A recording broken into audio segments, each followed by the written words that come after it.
Hi, how are you? How you doing? Okay.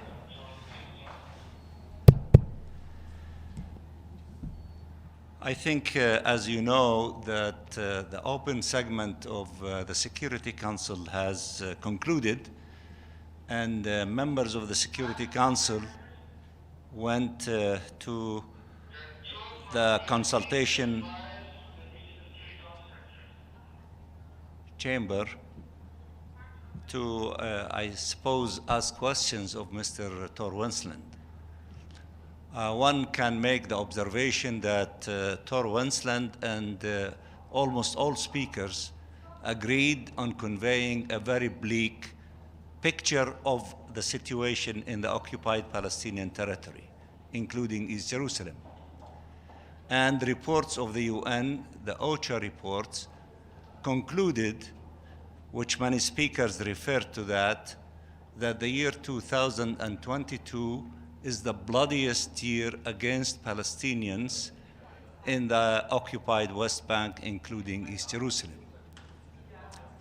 So if that is the assessment before the Security Council, then who is stopping the Security Council from implementing resolutions, including 904, to provide protection for the civilian population, for the Palestinian civilian population? Just to analyze and describe the situation without acting is not elevating the situation of the Security Council to what is needed. And if many to say that they want a political horizon, which we agree with them, and that we should open doors for meaningful peaceful processes that would lead to the end of occupation and the actualization of the two-state solution, then there are many options. One, which was proposed by President Abbas several times before the Security Council and the General Assembly, to convene an international conference to begin the process that would lead to the implementation of the consensus in the Security Council for having two-state solutions on the basis of the 1967 borders and on the basis of international law and relevant UN resolutions, so that we can have peace based on justice and the will of the international community. But the Security Council, which is the mighty force, the most powerful force in the UN for the maintenance of international peace and security, is to describe without acting is pathetic. And it is not elevating itself to what needs to be done.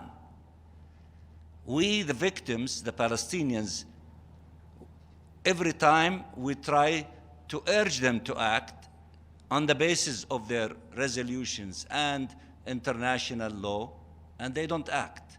And when we put before them initiative such as the calling for an international conference to have a political horizon, or to recognize and to admit the State of Palestine so that we can act on the consensus on the two states, we find parties blocking such efforts.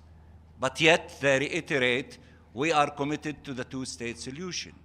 If you keep repeating it, and we see the occupying forces, the Israeli occupying forces, destroying the two-state solution before our eyes without you doing anything to defend and protect the two-state solution, these words become meaningless. They do not have the force and power and the intentions as people who say them.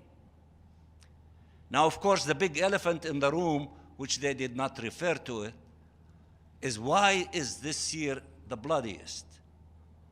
Why is people are frustrated everywhere, including in the Security Council itself? The reason is extremism on the side of the Israeli occupying side is in the increase.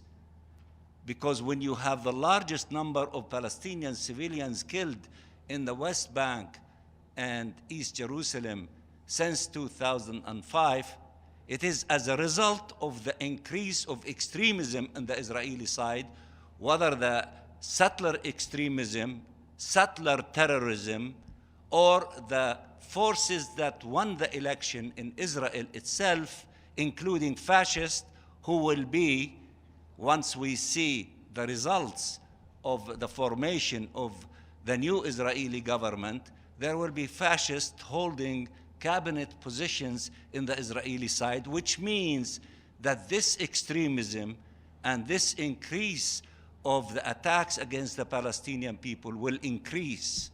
The Security Council has to act, and it has to act to protect the Palestinian people, has to act in not dealing with fascists who will be in the Israeli government, and has to act in order to open doors for meaningful political process, which means that the Security Council has to act in a different way that they have demonstrated so far, because the situation will move from bad to worse. It will deteriorate further, and points as they were raised by Tor Wensland, while they are good in abstract, unless they are acted upon them, and other ideas, including the ones that I referred to in terms of protection and political horizon, will be just only words that will not deal with the situation as it is deteriorating before our eyes.